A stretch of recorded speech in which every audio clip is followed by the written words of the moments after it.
ជាជួនអាដាមរដ្ឋមន្ត្រីក្រសួងអប់រំយុវជននិងកីឡាអាដាមលោកកន្ទាវអភិបាលខេត្តរាជធានីកន្លងទៅខ្ញុំបានផ្ដល់មតិខ្លះជូនទៅអាដាមរដ្ឋមន្ត្រីក្រសួងអប់រំពាក់ព័ន្ធជាមួយនឹងបញ្ហាការបើកសាលារៀនឡើងវិញកន្លងទៅយើងបានបិទសាលារៀនរបស់យើងសម្ដៅការពារចំពោះគ្រូបង្រៀនក៏ដូចជាកុមារាកុមារីសិស្សានុសិស្សរបស់យើងនៅក្នុងក្របខ័ណ្ឌទូទាំងប្រទេសដែលគឺជាការចាំបាច់ដើម្បីនឹងការពារអាយុជីវិតសម្រាប់គ្រូបង្រៀនយុវជនយុវនារីនិងកុមាររបស់យើងប៉ុន្តែអាស្រ័យដោយពិនិត្យឃើញថានៅក្នុងទូទាំងប្រទេសរបស់យើងជំងឺ Covid បានឆ្លងដោយដាច់ដោយដុំ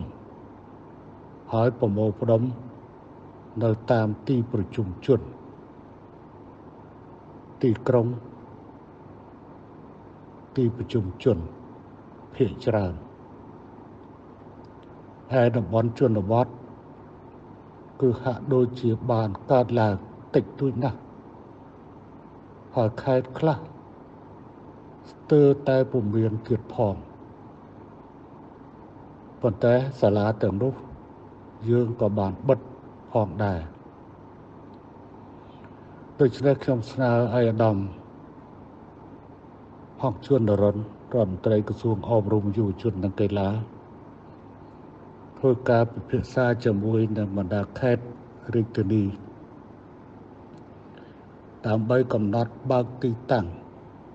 បើកសាលារៀននៅតាមទីតាំងមួយចំនួនដែលពុំមានជំងឺឆ្លងកើតឡើង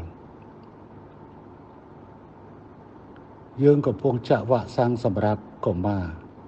និងយុវវ័យអាយុពី12ឆ្នាំដល់18ឆ្នាំស្ថានភាពចាក់វ៉ាក់សាំងមកដល់ពេលនេះក្នុងចំណោមកុមារនិងយុវវ័យដែលមានអាយុពី12ទៅដល់15ឆ្នាំប្រមាណ2លាននាក់យើងចាក់បានជាង1លាន5សែននាក់រួចស្រេចទៅហើយបន្ថែមលើនោះដោយសង្កេតឃើញថានៅតាមសាលាជនបទរបស់យើងដែលពុំមានការឆ្លង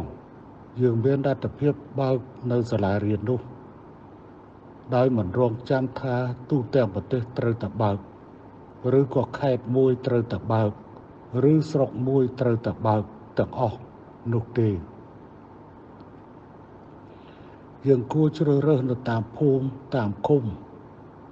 ដែលពុំមានការកើតនៅជំងឺឆ្លងនេះហើយកុមារាកុមារីរបស់យើងបានចូលសិក្សាដោយរក្សា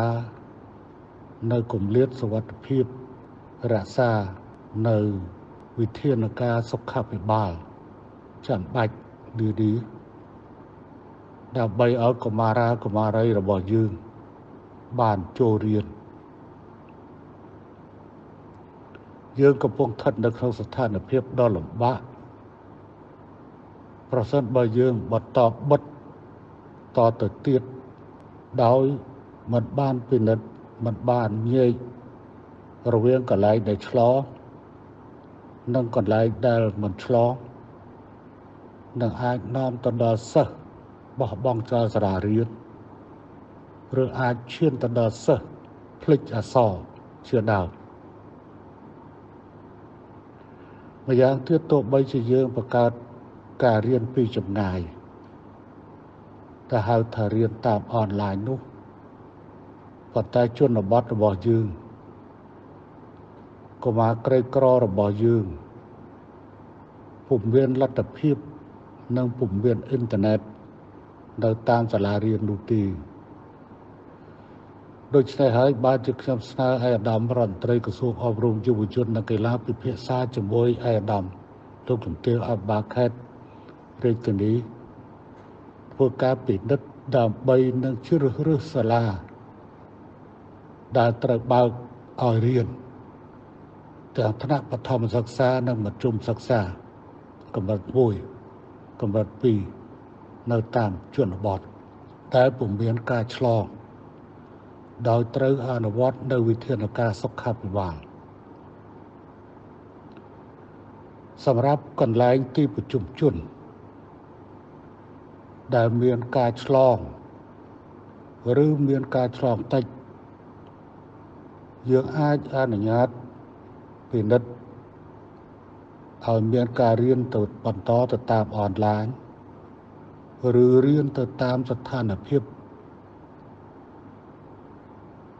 គូផ្សំរវាងការរៀនដោយផ្ទាល់ដោយរក្សានៅកម្រិតសុវត្ថិភាពនិងការរៀនតាមបែបចម្រុះ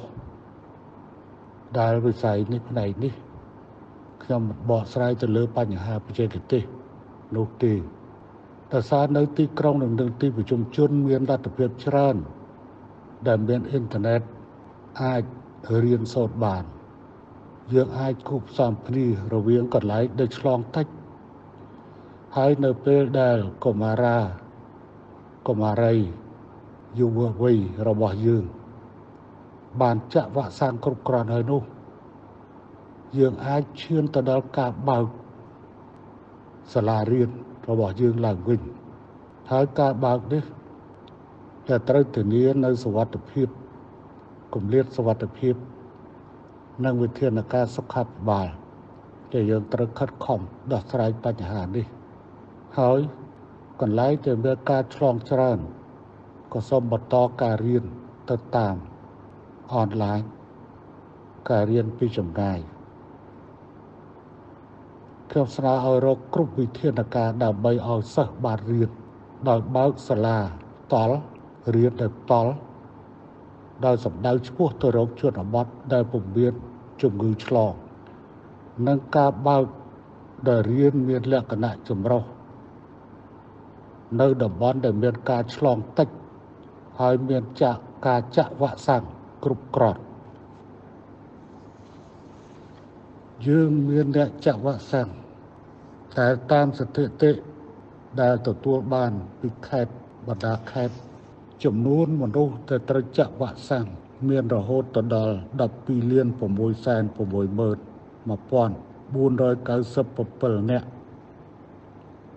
ដែលក្រុមនោះបែងចែកជាមនុស្សអាយុ18ឆ្នាំឡើង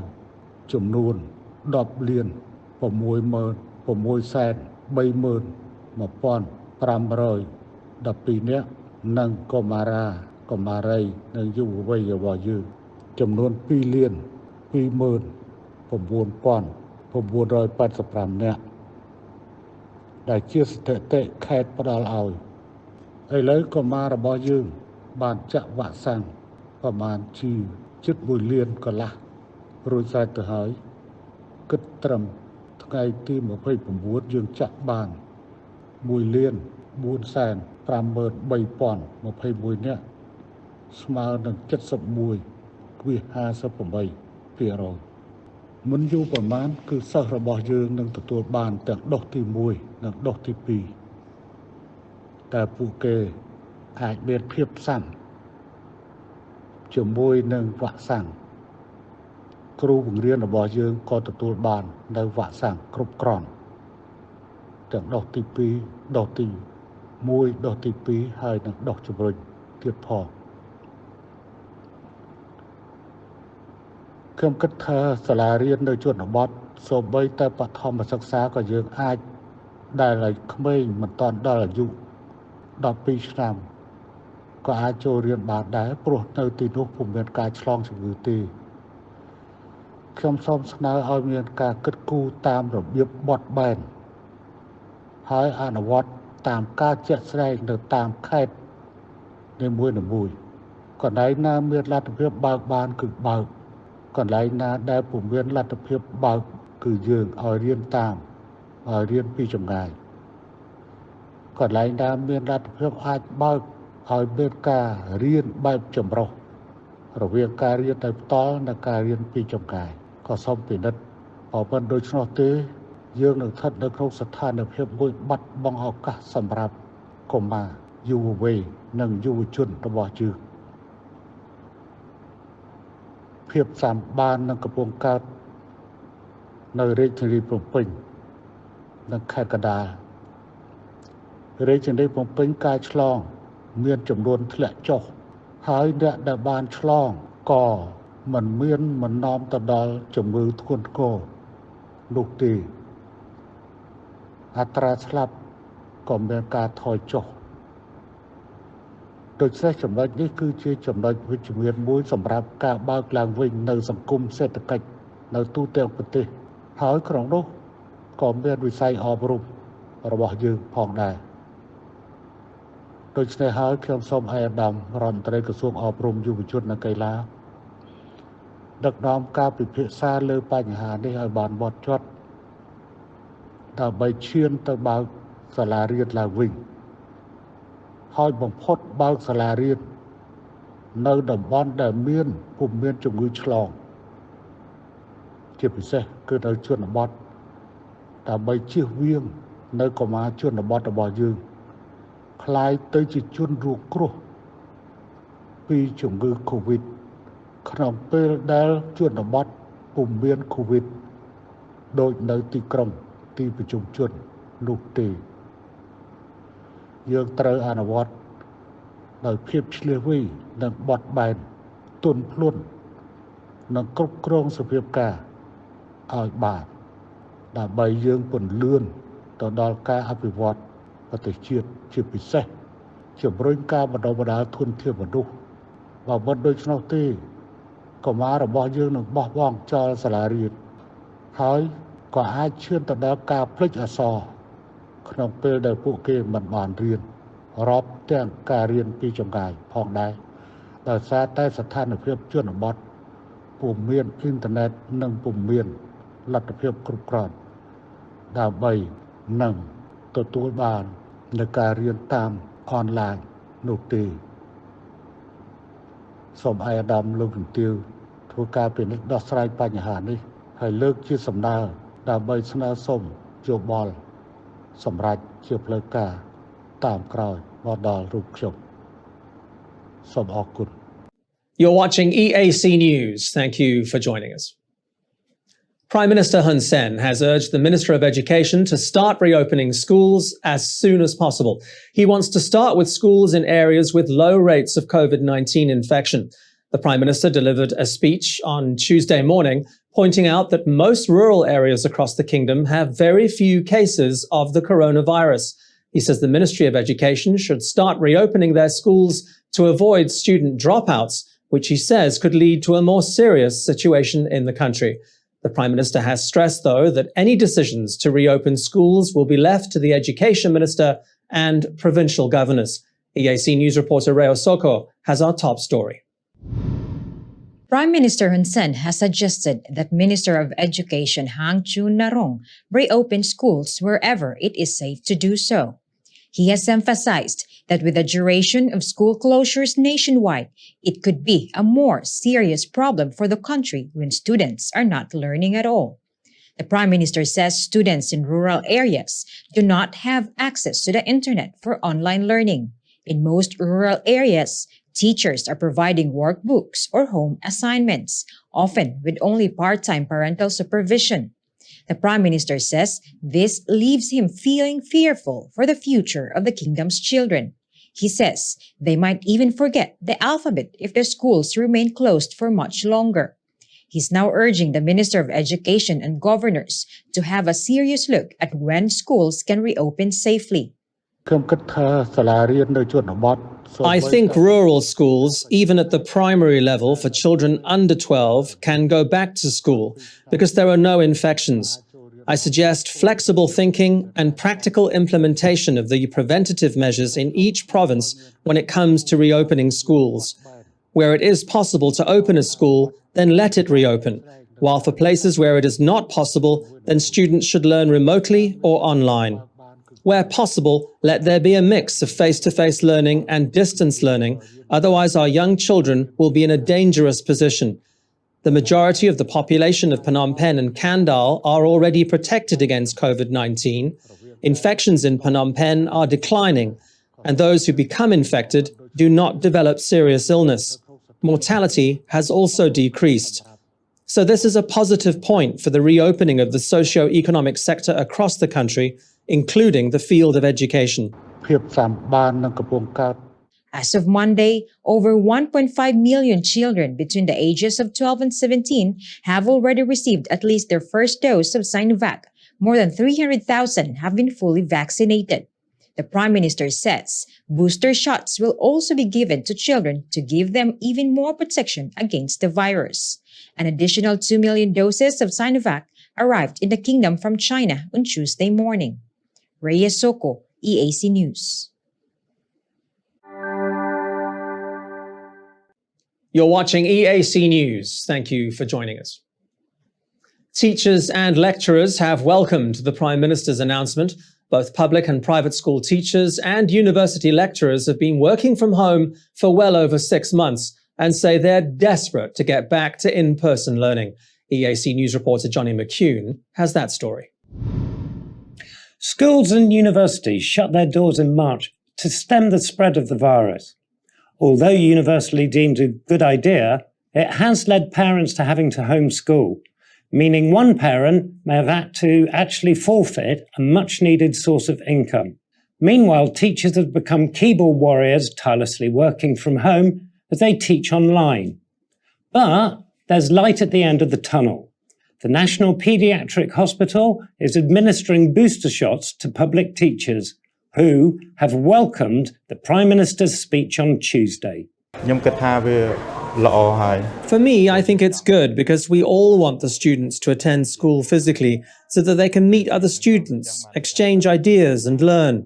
However, like my child, he has stayed at home alone and it's hard for him to exchange ideas with other students. So it's better if the schools go back to normal. He believes reopening the schools is the best way forward to get students back to some sense of normality. You're watching EAC News. Thank you for joining us. Despite reports to the contrary, British nationals arriving in Cambodia do qualify for alternative state quarantine. The Ministry of Foreign Affairs has informed the British Embassy that passengers from the UK can book their own quarantine directly at one of the 4 approved hotels.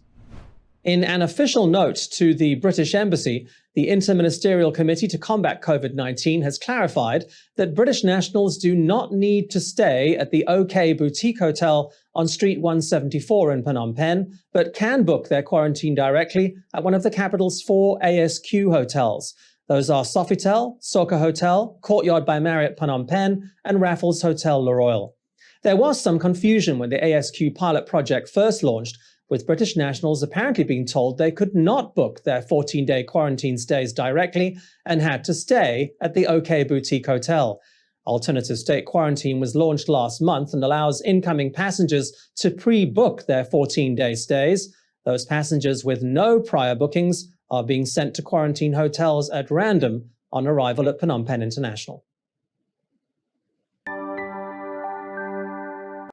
You're watching EAC News. Thank you for joining us. The 2 dead bodies recently discovered in Phnom Penh are believed to be foreign nationals. Locals in Cam Ranh village in the capital's Kambul district told EAC News that no locals have been reported missing in recent months and say the clothes found at the scene don't look familiar either. The area where the bodies of the man and woman were found this past week is surrounded by factories. EAC News reporter Reo Soko visited the scene of the crime. An area contained trash and plastic bottles everywhere. 2 shallow holes dug out of the ground, with some human remains even left behind.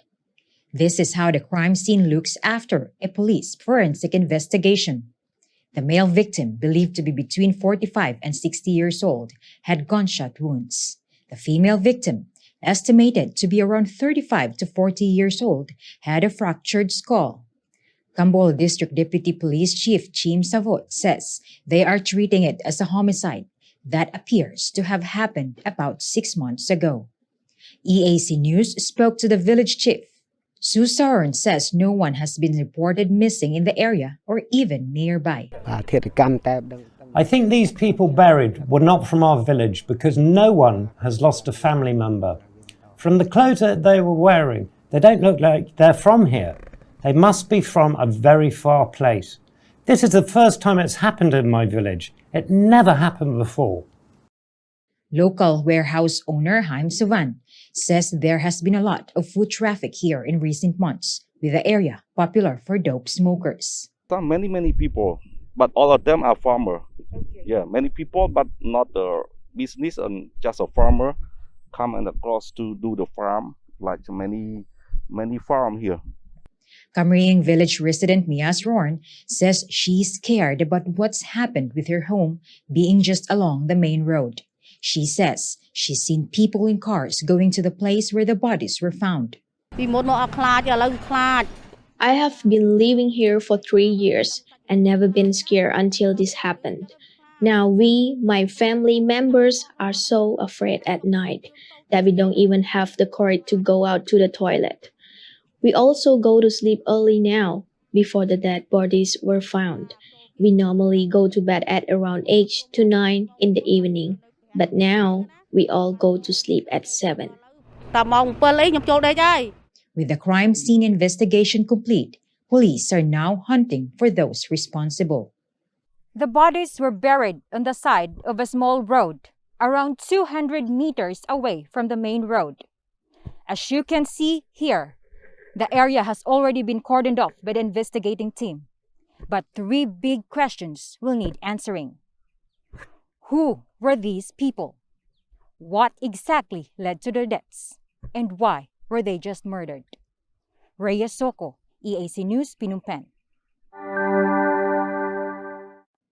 You're watching EAC News. Thank you for joining us. The United States has completed its controversial and shambolic withdrawal from Afghanistan. 20 years of effective occupation came to an end in the early hours of Tuesday morning as the last US military plane left Kabul's Hamid Karzai International Airport. The US leaves a shattered nation back in the hands of the very group it went in to destroy.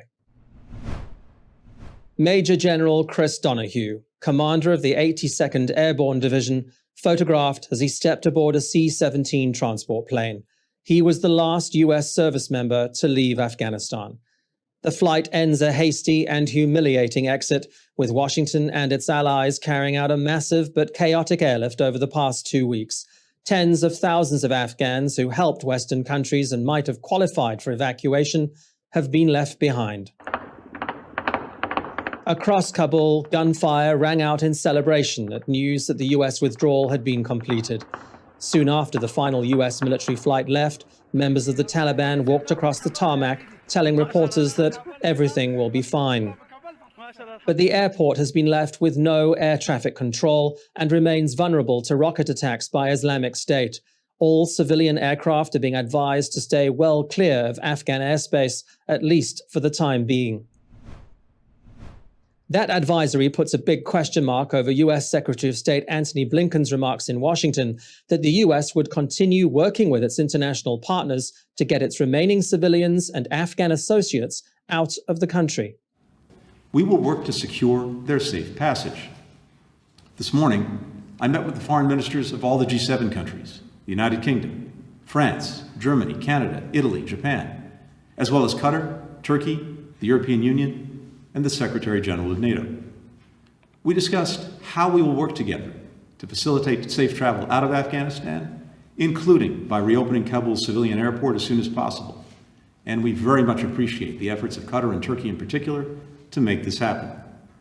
This would enable a small number of daily charter flights, which is a key for anyone who wants to depart from Afghanistan moving forward. We're also working to identify ways to support Americans, legal permanent residents, and Afghans who have worked with us and who may choose to depart via overland routes. Back in Kabul, Taliban commander Qari Samullah says the group will do its best to establish a safe atmosphere in the country and that together the people of Afghanistan will build a new homeland.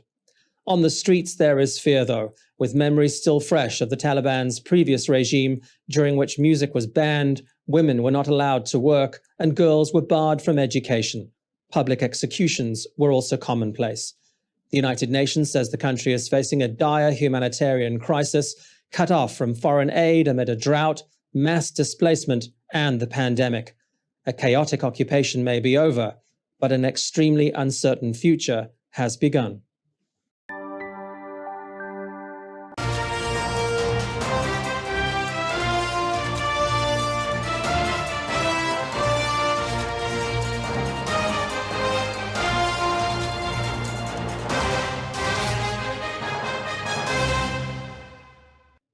You're watching EAC News. Thank you for joining us.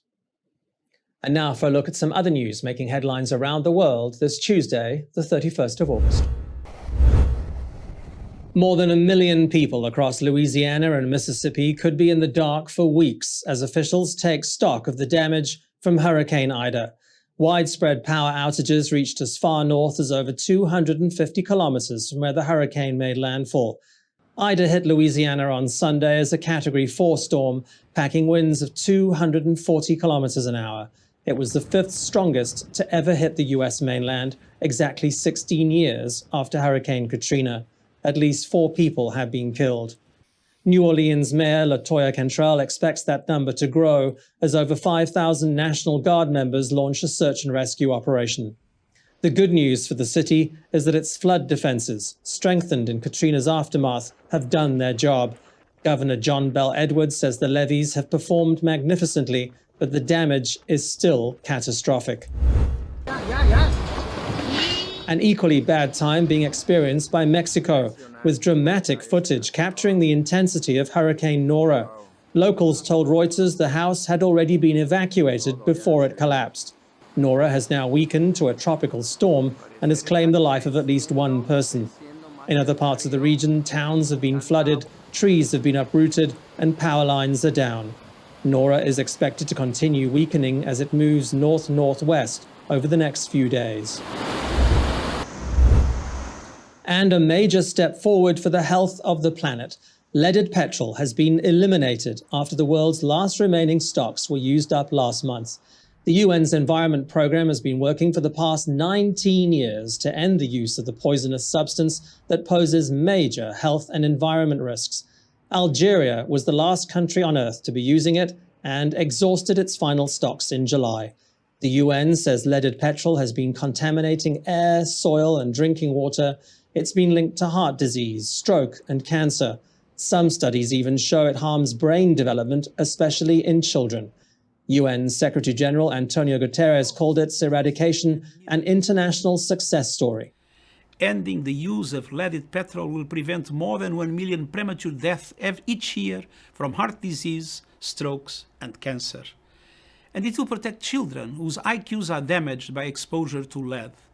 He says the elimination of leaded petrol shows what can be achieved through collaboration and called for similar initiatives towards emissions-free transport and tackling climate change.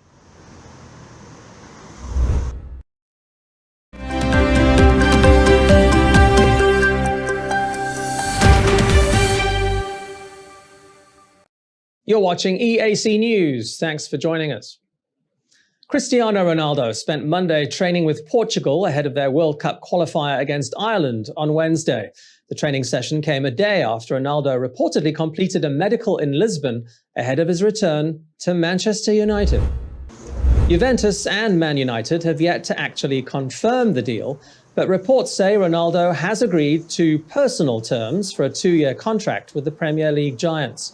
An announcement is expected later on Tuesday, with the Premier League's summer transfer window closing in the early hours of Wednesday morning, Cambodian time. Man United are rubbing their hands in glee at having one of their biggest ever stars coming back. Ronaldo won 8 major trophies at United between 2003 and 2009 before sealing a then world record $110 million move to Real Madrid. With the English League paused for the international break, Ronaldo is expected to play his first game back at Old Trafford when United host Newcastle next Saturday. You're watching EAC News. Thanks for joining us. A whole host of world records fell at the Paralympic Games in Tokyo on Monday. Swimming and powerlifting were the standout events. In the pool, China's Ma Ji smashed the world record in the final of the women's 200-meter individual medley SM11 category, just ahead of her teammate Kylie Wen. Italy's Carlotta Gilli also set a new world record in the women's 200-meter medley SM13 final, swimming far clear ahead of the field. More records went under in the men's freestyle 4x100 relay, with Australia's Ben Popham winning an impressive final stretch to win gold for his team. The powerlifters also produced two outstanding performances. Mongolia's Sodnompilji Engbaya lifted a massive world record of 245 kilograms to win gold in the men's 107-kilo final. Nigeria's Folashade Olawafemayo also showed her strength with a new world record of 151 kilos to win gold in the women's 86-kilogram final. The 2020 Paralympic Games end on Sunday. You're watching EAC News. Thanks for joining us. Andy Murray was the big first seed to fall at the US Open. He managed to push Stefanos Tsitsipas to a fifth set, but lost that last set 6-4 to crash out of the tournament. But the biggest headline out of Flushing Meadows on Monday wasn't what was happening on court, but the fact that there were actually people watching it. The pandemic has kept fans away for 2 years, but the pavements and stands of Flushing Meadows were brimming with spectators again this week, even if they had to show proof of vaccination in order to attend. When we got our tickets, I just about cried, just thinking about being back. But I feel outside, I feel safe, and the vaccine thing was huge to feel like it's okay to be here. My kids are tennis players, so they love the game. They've been playing for a while, and we just come as a family. It's good for the kids, and we kind of enjoy it. It's kind of like a mini vacation night, in a sense, so we kind of use it. It's fantastic. We didn't stop playing tennis, but we don't play at this level. So we like to come and see if we can improve our game, but it feels great. Great to see people back, and it's just the energy of this place. It is a very happy place. A mask mandate has not been enforced by the US Tennis Association, but spectators are being advised to wear one if they attend a packed stadium or find themselves in a crowd, a recommendation which everyone seems happy to go along with. You're watching EAC News. Thank you for joining us. We've all been taken for a walk by a dog tugging on their leash, but in Croatia, they've turned this into an annual event with a race for dogs and their owners. There were all sorts of shapes and sizes, dogs as well as their owners. The traditional end-of-summer canine race is hosted by one of Croatia's few dog-friendly beaches. The event includes a short run and swim, although not every dog was keen to jump in. After the splashing around of the biathlon, it was time for the next event, a competitive ice cream speed eating and beer drinking contest, yes, for the dogs. 13 owners and their best friends took part in this year's competition, with numbers down because of the pandemic. This year's race was won by Antonia Perker with a 2-year-old rescue, Nando. The ice cream competition was won by Jagoda, with her owner saying she wasn't at all surprised as her pet eats everything, even from garbage bags that have been left open.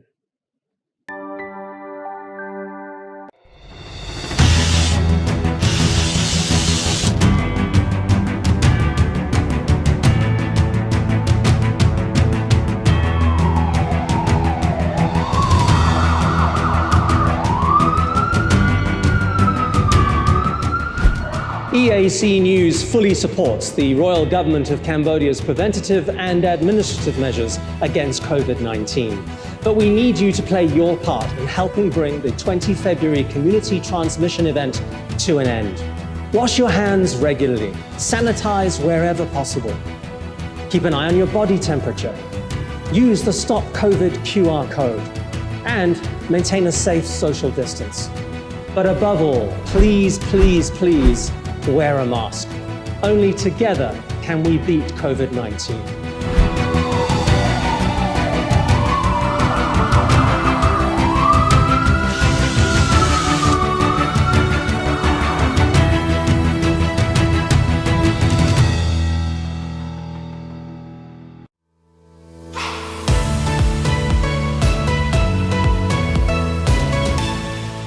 eArts Cambodia's audience is growing. Our YouTube channel now has 150,000 verified subscribers. To mark the milestone, we've received the Silver Creator Award from YouTube, given to channels with over 100,000 subscribers. YouTube CEO Susan Wojcicki says the award celebrates eArts Cambodia's hard work and incredible achievement. She says not only has eArts Cambodia brought a unique voice and style to the world, but has also created valuable connections and built a community along the way.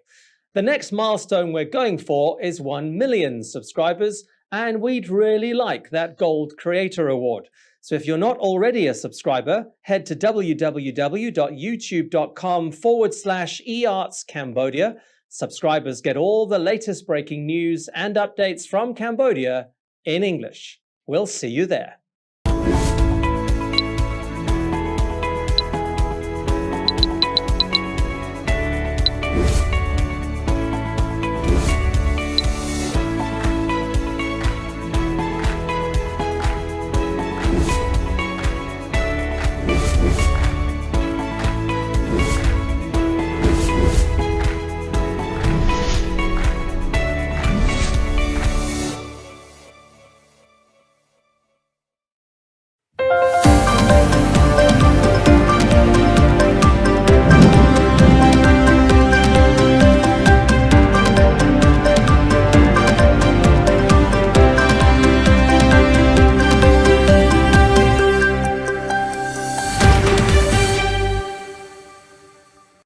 You're watching EAC News. Thank you for joining us. Cambodia's number of Delta variant cases has jumped to 1,752. 218 new cases of the variant have been confirmed by the Ministry of Health. Phnom Penh has most of the cases, with every province infected, save for Croce and Kep. Despite the climb in cases, Cambodia's WHO representative, Dr. Lee Ailan, says the overall COVID-19 situation in the kingdom is getting better due to the success of vaccinations. EAC News reporter Johnny McCune has the details. 82 new cases of the COVID-19 Delta variant were confirmed in Phnom Penh over the weekend. This is one of the biggest jumps the capital has recorded so far, taking its total to 532. Banteay Meanchey is home to one of the country's second highest number of the Delta cases, with 325. Oda Meanchey has 225. Minister of Health, Mom Bun Hen, has called on people to increase their vigilance against the Delta variant. Because of it, the capital and some provinces have continued to implement restrictions on alcohol sales, gatherings of more than 15 people, and temporarily closing high-risk businesses.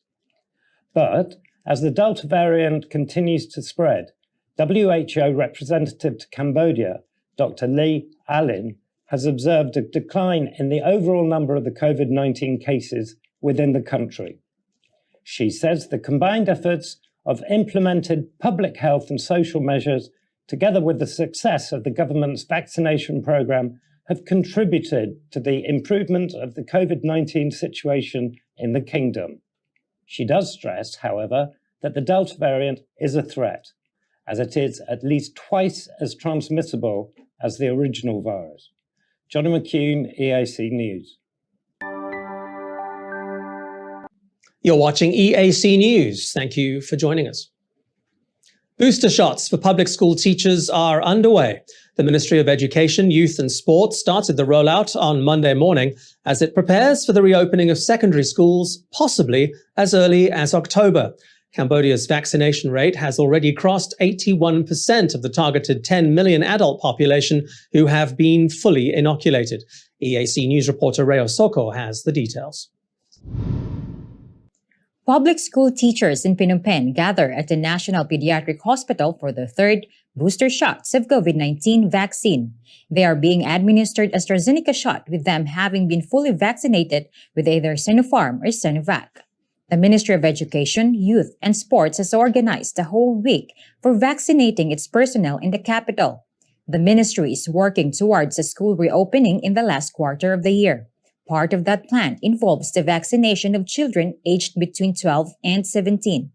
Almost 75% of the 2 million target have received at least their first dose. The royal government has been lauded for its fast vaccination of both children and adults. The kingdom has already vaccinated over 66% of its total population of 16 million. Ministry of Health spokesperson Dr. Orvanden says an additional 2 million doses of Sinovac will arrive soon. These will be added to the over 25 million doses of different vaccines the kingdom has already received, both as orders and donations. Dr. Van Dien says government is hoping to achieve the 10 million adult target by the end of September.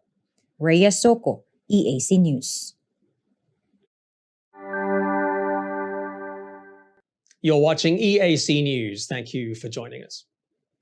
Officials on Koh Rong have clarified that vaccination cards are not needed to visit the popular island. They were responding to social media reports claiming that locals were being asked to provide proof of vaccination on arrival. Koh Rong's city governor, Nuan Buntol, says all tourists, vaccinated or not, are welcome to visit the island, but they must adhere to the health ministry's safety measures.